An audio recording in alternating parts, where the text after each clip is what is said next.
A man on mission അല്ലെങ്കിൽ അവസാനമില്ലാത്ത പോരാട്ടങ്ങളുടെ പ്രതിനിധിയാണ് മറാഠകളുടെ രണ്ടാമത്തെ ചക്രവർത്തിയായ ഛത്രപതി സംഭാജി മഹാരാജ്. 1657 മെയ് 14 മഹാരാഷ്ട്രയിലെ പുലന്ദർ കോട്ടയിൽ ഛത്രപതി ശിവജിയുടെ പുത്രനായി ജനിച്ച സംഭാജിക്ക് തൻ്റെ ജീവിതകാലത്തിലുടനീളം ധർമ്മത്തിൻ്റെ കാവൽക്കാരൻ എന്ന വിളിപ്പേര് ലഭിച്ചിരുന്നു. മുഗളന്മാരോട് സന്ധിയില്ലാ സമരം പ്രഖ്യാപിച്ചിരുന്ന സംഭാജിക്ക് തൻ്റെ ശത്രുക്കളുടെ നീക്കം മുൻകൂട്ടി അറിയാനുള്ള നൈസർഗികമായ വാസനയുണ്ടായിരുന്നു.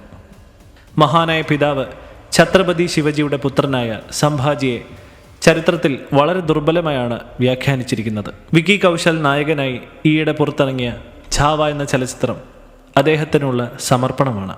മറാഠകളുടെ പോരാട്ട വീര്യത്തിൻ്റെ അടയാളമായ ഛത്രപതി സംഭാജിയുടെ ജീവിതമാണ് ഇന്നത്തെ അധ്യായത്തിൻ്റെ ചർച്ചാ വിഷയം. സംഭാജിക്ക് 2-ാം വയസ്സിൽ തൻ്റെ മാതാവിനെ നഷ്ടപ്പെട്ടു. പിന്നീട് മുത്തശ്ശി ജിജാഭായിയാണ് സംഭാജിയെ നോക്കി വളർത്തിയത്. കാഴ്ചയ്ക്ക് വളരെ സുമുഖനും ധൈര്യശാലിയുമായിരുന്നു ബാല്യത്തിൽ തന്നെ സംഭാജി. സംസ്കൃതം ഉൾപ്പെടെ 8ഓളം ഭാഷകൾ സ്വായത്തമാക്കാൻ സംഭാജിക്ക് ചെറുപ്പകാലത്ത് തന്നെ സാധിച്ചു. 1666 സംഭാജി യേശുഭായിയെ വിവാഹം കഴിച്ചു. അവർക്ക് ഷാഹു എന്ന പേരിൽ ഒരു പുത്രനും പിറന്നു. 1674 ജൂൺ 6 ഛത്രപതി ശിവജി മഹാരാജാവ് തൻ്റെ സ്ഥാനാരോഹണ ചടങ്ങിൽ വെച്ച് തന്നെ മറാഠ സാമ്രാജ്യത്തിൻ്റെ അടുത്ത അവകാശിയായി പുത്രനായ ശംഭാജിയാണ് തിരഞ്ഞെടുത്തത്. അന്ന് അവിടെ ആ ചടങ്ങിൽ പങ്കെടുത്ത എല്ലാ വിശിഷ്ട വ്യക്തികൾക്കും ശംഭാജിയുടെ ബുദ്ധിശക്തിയിലും അറിവിലും വിനയത്തിലും വളരെ നല്ല അഭിപ്രായമായിരുന്നു ഉണ്ടായിരുന്നത്. മറാഠ സാമ്രാജ്യത്തിൻ്റെ രാജകുമാരനായി ഇരിക്കെ തന്നെ തൻ്റെ ധൈര്യവും യുദ്ധതന്ത്രങ്ങളിലുള്ള പാടവും പ്രകടമാക്കാനുള്ള അവസരം ശംഭാജിക്ക് ലഭിച്ചു. 16-ാം വയസ്സിൽ ആദ്യമായി രാംനഗറിലേക്ക് പടനയിച്ച് യുദ്ധം ജയിക്കുകയും 1675-76 കാലഘട്ടത്തിൽ ഗോവയിലേക്കും കർണാടകയിലേക്കും വളരെ വിജയകരമായി സൈന്യത്തെ നയിക്കാനും അദ്ദേഹത്തിന് കഴിഞ്ഞു. എന്നാൽ പിന്നീട് ശിവജി മഹാരാജിൻ്റെ ഭാര്യ സോയരാബായിയും മറ്റു ചില രാജപ്രമുഖരും ചേർന്ന് വളർത്തിയ രാഷ്ട്രീയം സംഭാജിയും ഛത്രപതിയും തമ്മിലുള്ള ബന്ധം വഷളാക്കി. തുടർന്ന് ഏകദേശം 1 വർഷത്തോളം സംഭാജി ശിവാജിയുടെ രാജ്യം വിട്ട് ഔറംഗസേബിൻ്റെ സൈനാധിപനായ ദിലേർ ഖാനോടൊപ്പമാണ് പടനയിച്ചത്. ഈ ഒരു കാര്യം ഛത്രപതി ശിവജിക്ക് വളരെ ഞെട്ടലുണ്ടാക്കിയ ഒരു കാര്യമാണ്. സംഭാജിയും വളർത്തമ്മ സോയരാബായിയും തമ്മിലുള്ള ബന്ധം വഷളായതിനെ തുടർന്ന് ശിവജി മഹാരാജിൻ്റെയും സോയരാബായിയുടെയും മകനായ രാജാറാമിൻ്റെ വിവാഹത്തിന് പോലും സംഭാജിയെ ക്ഷണിച്ചില്ല. ശിവജിയുടെ മരണസമയത്ത് അദ്ദേഹം താമസിച്ചിരുന്ന പൻഹാല കോട്ടയിൽ വെച്ച് സംഭാജിയെ ബന്ദിയാക്കാൻ സോയരാബായിയും അവരുടെ അനുയായികളും പദ്ധതിയിടുകയും ചെയ്തു. രാജാറാമിനെ തന്നെ മറാഠയുടെ ചക്രവർത്തിയാക്കാനും അതിന് തടസ്സമായി സംഭാജി ഉണ്ടാവരുതെന്ന് അവർ ആഗ്രഹിച്ചു. എന്നാലും മറാഠ സൈന്യത്തിൻ്റെ പരമോന്നത കമാൻഡറായ സർണോബത്തും സോയരാബായിയുടെ സഹോദരൻ ഹംബിറാവു മോഹിതയും സിംഹാസനത്തിൻ്റെ യഥാർത്ഥ അവകാശി എന്ന നിലയിൽ സംഭാജിയെ പിന്തുണച്ചു. ശിവാജിയുടെ മരണസമയത്ത് ഔറംഗസേബിൻ്റെ സൈന്യം മഹാരാഷ്ട്രയിൽ ആക്രമണം നടത്താൻ പോകുന്നുണ്ടെന്ന വാർത്തകൾ ഉണ്ടായിരുന്നു. അത്തരമൊരു നിർണായക ഘട്ടത്തിൽ സംഭാജിയെപ്പോലുള്ള ഒരു ശക്തനായ നേതാവ് കാലഘട്ടത്തിൻ്റെ ആവശ്യമായിരുന്നു. അതിനാൽ ഹംബിറാവു സ്വന്തം സഹോദരിയെ പിന്തുണയ്ക്കാതെ സംഭാജിയുടെ പക്ഷം ചേർന്നു.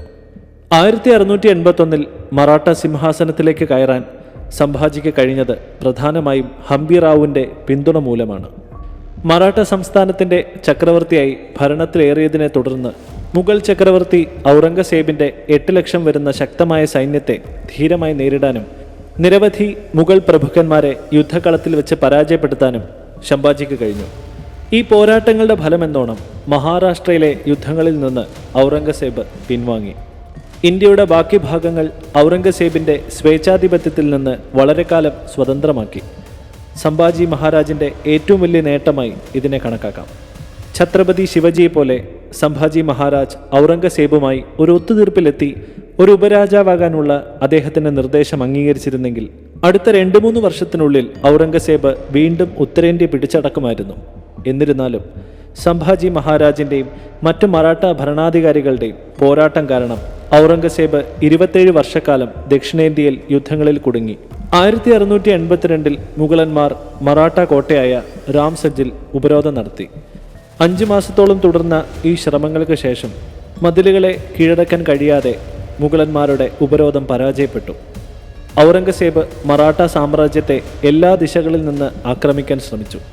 പടയാളികളുടെ എണ്ണത്തിൽ വളരെയേറെ മുന്നിലായിരുന്ന മുഗളന്മാർ തങ്ങളുടെ ഈ മേധാവിത്വം കൊണ്ട് സംഭാജിയെ പരാജയപ്പെടുത്താം എന്ന് നിശ്ചയിച്ചു. എന്നാൽ ആക്രമണങ്ങൾക്ക് സംഭാജി നന്നായി തയ്യാറെടുത്തിരുന്നു. ഗറില്ല യുദ്ധമുറകൾ ഉപയോഗിച്ച് ചെറിയ യുദ്ധങ്ങൾ നടത്തി സൈനിക ശക്തിയിൽ ഏറെ മുന്നിലായിരുന്ന മുഗൾ സൈന്യത്തിന് മേൽ സംഭാജി പ്രഹരങ്ങളേൽപ്പിച്ചു. എന്നിരുന്നാലും മറാഠ ശക്തി കേന്ദ്രമായ പ്രദേശങ്ങളിൽ മുഗൾ ജനറൽമാരെ അവസരം ലഭിക്കുമ്പോഴെല്ലാം സംഭാജിയും അദ്ദേഹത്തിൻ്റെ ജനറൽമാരും ആക്രമിച്ച് പരാജയപ്പെടുത്തി. തൻ്റെ പക്ഷത്തെ ആൾനാശം കുറയ്ക്കുന്നതിനുള്ള ഒരു തന്ത്രം സംഭാജി ആവിഷ്കരിച്ചിരുന്നു. എന്നാൽ കാലക്രമേണ അംഗബലത്തിൽ ഏറെ മുന്നിലായിരുന്ന മുഗളന്മാരോടുള്ള യുദ്ധത്തിൽ നിന്ന് മറാഠകൾ പിൻവാങ്ങി. പക്ഷേ 3 വർഷത്തോളം കിണഞ്ഞ് പരിശ്രമിച്ചിട്ടും ഔറംഗസേബിൻ്റെ ജനറൽമാർക്ക് മറാഠ പ്രദേശങ്ങൾ കീഴടക്കാൻ സാധിക്കുന്നില്ല. തുടർന്ന് ഔറംഗസേബ് മറാഠ തലസ്ഥാനമായ റായ്ഗഡ് കോട്ടയെ വടക്ക് തെക്ക് ദിശകളിൽ നിന്ന് നേരിട്ട് ആക്രമിക്കാൻ തീരുമാനിച്ചു. മറാഠ തലസ്ഥാനത്തെ വളഞ്ഞാക്രമിക്കാൻ അദ്ദേഹം ഒരു ചെറിയ ശ്രമവും നടത്തി. ഇത് കൊങ്കണിലെ മുഗൾ ആക്രമണങ്ങൾക്ക് കാരണമായി. മറാഠകളുടെ തന്ത്രവും പ്രദേശത്തെ വളരെ കഠിനമായ കാലാവസ്ഥയും കാരണം മുഗളന്മാർ ദയനീയമായി പരാജയപ്പെട്ടു. ഈ പരാജയങ്ങൾ ഔറംഗസേബിനെ മറാഠ സാമ്രാജ്യം കീഴടക്കുന്നതിൽ നിന്ന് പിന്തിരിയാനും ഖുദൂബ് ഷാഹി രാജവംശത്തിനും ആദിൽ ഷാഹി രാജവംശത്തിനുമെതിരെ തൻ്റെ പടയോട്ടങ്ങൾ തിരിച്ചുവിടാനും നിർബന്ധിതനായി. സംഭാജിയുടെ കീഴിൽ മറാഠകൾ പടിഞ്ഞാറൻ ഇന്ത്യയുടെ മുകളിലേക്കും താഴേക്കും വിജയകരമായി പടനീക്കങ്ങൾ നടത്തി. അക്കാലത്ത് ഗോവയിലെ പോർച്ചുഗീസ് കോളനി മുഗളന്മാർക്ക് സഹായങ്ങൾ നൽകി. ഇന്ത്യയിലെ പോർച്ചുഗീസ് തുറമുഖങ്ങൾ ഉപയോഗിക്കാനും അവരുടെ പ്രദേശങ്ങളിലൂടെ കടന്നുപോകാനും അവരെ അനുവദിച്ചു.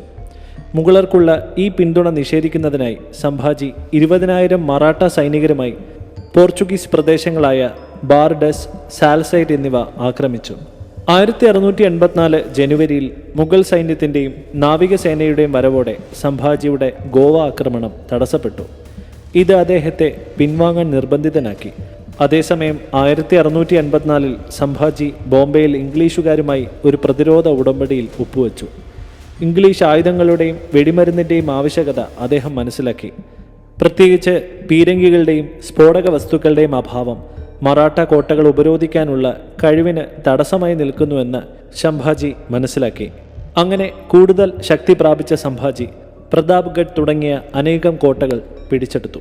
തൻ്റെ ചെറിയ ഭരണകാലത്ത് പ്രത്യേകിച്ച് ബീജാപൂരിൻ്റെയും ഗോൽക്കൊണ്ടയുടെയും പതനത്തിന് ശേഷം നിരവധി മറാഠ ദേശ്മുഖുകളെ തങ്ങളുടെ പക്ഷത്തേക്ക് കൊണ്ടുവരാനുള്ള മുഗൾ ശ്രമങ്ങളെയാണ് സംഭാജിക്ക് നേരിടേണ്ടി വന്നത്. സംഭാജിയുടെ ഭരണത്തിൻ്റെ അവസാന കാലഘട്ടത്തോടെ കൂറുമാറ്റങ്ങൾ വളരെ സാധാരണമായി. മുഗൾ പക്ഷത്ത് ചേർന്ന ദേശ്മുഖ് കുടുംബങ്ങൾ മാനെ, ഷിർക്കെ, ജഗ്ദലെ, യാദവ് എന്നിവരായിരുന്നു.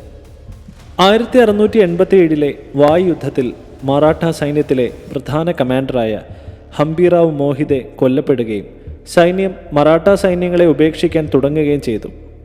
1689 ഫെബ്രുവരിയിൽ സംഗമേശ്വരിൽ നടന്ന ഒരു ഏറ്റുമുട്ടലിൽ സംഭാജിയും അദ്ദേഹത്തിൻ്റെ 25 ഉപദേശകരെയും മുഖറബ് ഖാൻ്റെ മുഗൾ സൈന്യം പിടികൂടി.